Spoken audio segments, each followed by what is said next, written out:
నేను నా జీవితంలో ఎంత ప్రయత్నించినా, ఎంత సాధిద్దాం అనుకుంటున్నా, ఎంత ముందుకు వెళ్దాం అనుకుంటున్నా, మరలా నన్ను ఏదో ఒకటి లాగుతుంది. లేకపోతే ఉన్న చోటనే ఉన్నాను, డిలే అవుతా ఉంది నా జీవితంలో ఏమాత్రము ఇట్లా నేను రీచ్ అవుతున్నాను నా గోల్కి, నా గమ్యానికి, నా డెస్టినీకి, నా డెస్టినేషన్కి రీచ్ అవుతున్నాను అంటుంటే మరలా సంథింగ్ ఈజ్ స్టాపింగ్, మరలా సంథింగ్ ఈజ్ బ్లాకింగ్, మరలా something is pulling me back అన్నవారు ఎవరైనా ఉన్నారా?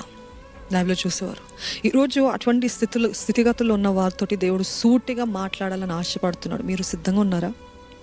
It could be your family life, it could be your financial life, it could be your spiritual life.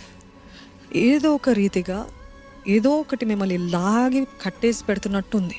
It's like మనము ఒక కుక్కకి లీష్ కట్టినప్పుడు this some kind of freedom, కానీ ఒక స్థానానికి, ఒక స్థలానికి చేరుకోవాలి అని అంటే చేరుకోలేదు. ఎందుకంటే సంథింగ్ ఇస్ పుల్లింగ్, అంటే వేర్ పుల్లింగ్ ఇట్ బ్యాక్. అలాగనే కూడా మన జీవితాల్లో ఒకటి మనల్ని కట్టి పెట్టింది, చేరుకునే లోపల మరలా లాగేస్తుంది. Many things in our life మన జీవితంలో కేవలము బహిరంగంగా కాదు. ఈ జీవితము, మనం జీవిస్తున్న ఈ బ్రతుకు, పైన కనపడే బ్రతుకు, ఈ జీవితము, ఈ దేహం, ఇదంతా కూడా తాత్కాలికమే. అసలైన జీవితము spiritual.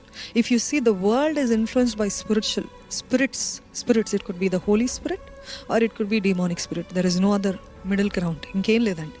It is either influenced by the Holy Spirit or it is influenced by the demonic spirit.